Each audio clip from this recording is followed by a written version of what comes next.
In the name of Allah, the Beneficent, the Merciful. உப்புக்கல்லை வைரம் என்று சொன்னால் நம்பி ஒப்புக்கொள்ளும் மூடருக்கு முன்னால் நாம் உளறி என்ன கதறி என்ன தோழா, ஒன்றுமே நடக்கவில்லை ரொம்ப நாளா. திடீர்னு ஒரு நடிகர் தேர்தலில் நின்று கட்சி ஆரம்பிச்சு 2 வருஷத்துல இந்த அளவுக்கு மெஜாரிட்டியா ஜெயிச்சிருக்கிறாரு அப்படின்னு உடனேயே எம்ஜிஆரை உதாரணம் காட்ட ஆரம்பிச்சிடுறாங்க. நல்லா படித்தவங்க கூட, நல்ல நல்ல ஊடகங்கள் கூட கொஞ்சம் கூட ஆய்வு பண்ண தெரியாம எம்ஜிஆரோட இணைச்சு பேசுறது எந்த வகையில நியாயம்? எம்ஜிஆருடைய வரலாறை முதல்ல தெரிஞ்சுக்கிட்டு யூடியூபர்ஸுங்க பேசணும். எம்ஜிஆரோட இணைச்சிட முடியுமா? காங்கிரஸ் பேர் இயக்கத்துல இருந்தார் எம்ஜிஆர். அதாவது காந்தியுடைய கொள்கைக்கு, காந்தியை ரொம்ப அவருக்கு பிடிச்சி போய், அவருடைய கொள்கை பிடிச்சி போய், அவருடைய போராட்டம் பிடிச்சி போய் அதில் இணைஞ்சு இருந்தார். அதன் பிறகு திமுக அண்ணாதுரை ஆரம்பித்த உடனே 52ல் திமுகவில் இணைஞ்சு அதில் இருந்தார். கிட்டத்தட்ட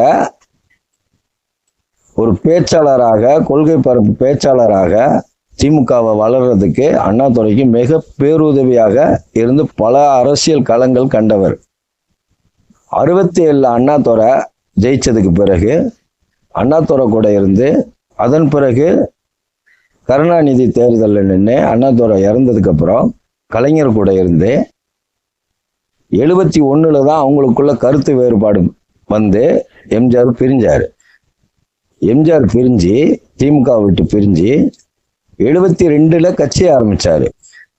72ல் கட்சி ஆரம்பிச்சு 77ல் அவர் தேர்தலில் நின்று மிகப்பெரிய வெற்றி பெற்றாரு. இந்த மாதிரி தொங்கு சட்டசபைலாம் இல்லை, மிகப்பெரிய வெற்றி அடைஞ்சாரு. தொடர்ந்து 3 தேர்தலில் வெற்றி அடைஞ்சாரு. 57ல் அவரு மரணம் அடைகிற வரைக்கும் அவர் தான் முதலமைச்சராக இருந்தார். இப்ப எந்த யோக்கியத்துல விஜயையும் எம்ஜிஆரையும் ஒன்றுபடுத்தி பேசுறாங்க இவங்க அப்படின்னு தெரியவே இல்லை. கிட்டத்தட்ட 20 வருடத்துக்கு மேலான அரசியல் அனுபவம் உள்ள எம்ஜிஆர் முதலமைச்சர் ஆகுறதுக்கும் திடீர்னு நடிச்சுட்டு பொதுக்குன்னு குதிச்சு ஆனவனை தெரியாம ஸ்கிரிப்ட் வச்சு பேசுறவன் முதலமைச்சர் ஆனவனை எம்ஜிஆரோட இணைச்சு பேசுறீங்க. சரி, என்ன அப்படி என்ன பெரும்பான்மையில எம்ஜிஆர் மாதிரி வெற்றி பெற்றாரா? அவரு பெரும்பான்மையில எடுத்த உடனே எம்ஜிஆர் மாதிரியே பெரும்பான்மையில வெற்றி பெற்றாரா? அதுவும் கிடையாது. தொங்கு சட்டசபை எம்ஜிஆரோட பேசுறது, இணைச்சு பேசுறதுக்கு இதுக்கு முன்ன வந்த நடிகர் முதலமைச்சர் ஆகட்டும், இல்லை இவராகட்டும், யாருக்குமே யோக்கியதை கிடையாது.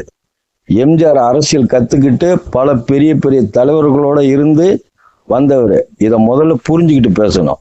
அந்த 20 வருஷத்துல சினிமா நடிச்சுக்கிட்டு அரசியல்ல இருந்துக்கிட்டு மக்களுடைய அபிமானத்தை மிக மிக பெரிய அளவுல அவருக்கு பெற்றவர். கொடைவள்ளல்னு பேர் எடுத்தாரு. எந்த விதமான சுயநலமும் இல்லாம மக்களுக்காக, ஏழை எளியவர்களுக்கு அதுக்கு முன்னையே வாரி வாரி வழங்கினவர், கொடைவள்ளல்னு பேர் எடுத்தவர். கலைஞரே ஒரு பாட்டுல வாலி எழுதையில சொல்லியிருப்பாரு, எங்கள் தங்கத்துல நான் அளவோடு ரசிப்பவன் என்ன வாலி எழுதினாராம். அதுக்கு அடுத்த அடி தெரியலையா, கலைஞர் சொன்னாராம், என்னையா முழிச்சுக்கிட்டு இருக்க? இல்ல, நான் அளவோடு ரசிப்பவன் எழுதிட்டேன், அதுக்கப்புறம் அடுத்தடி வரல. கலைஞர் சொன்னாராம், எதையும் அளவின்றி கொடுப்பவன் அப்படின்னு போட்டுக்கையா அப்படின்னாராம். எம்ஜிஆர் கூட வாலியை பாராட்டினாராம். என்ன பாராட்டாதீங்க, கலைஞரை பாராட்டுங்கன்னு வாலி சொன்னாராம். அது மாதிரி எதையும் அளவின்றி கொடுத்தவன். அவருக்கும் இவனுக்கும், இப்போ உள்ள நடிகனுக்கும், சுயநலவாதி சம்பாதிக்க வந்தவனுக்கும் கொஞ்சம் கூட பொருத்தப்படுத்தி பேசுவது எந்த வகையிலும் நியாயம் இல்லை. இது மனசாட்சிக்கு ஒத்து வராத விஷயம். அதனால அவர் எங்கேயோ, இவங்க எங்கேயோ.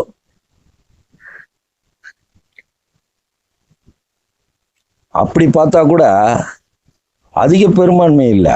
40%, 39%, 34% தான் எடுத்திருக்கிறாரு. மற்ற மக்கள் ஓட்டு போட்டது 60% விஜய்க்கு எதிர்ப்பாக தான் ஓட்டு போட்டிருக்காங்க. நீங்க தெரிஞ்சவங்க, கணக்கு தெரிஞ்சவங்க கணக்கு பண்ணி பார்த்துங்க.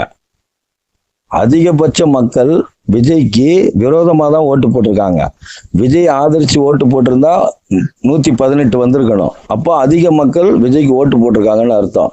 இப்போ தொங்கு சட்டசபை ஏன் வருது? அப்போ விஜயை விரும்பாத மக்கள் தமிழகத்துல அதிகமா இருக்காங்க. இப்போ கூட்டணியில் அவர் ஆட்சி அமைச்சா கூட மக்களுக்கு விரோதமான ஆட்சியாகத்தான் அது இருக்கும்.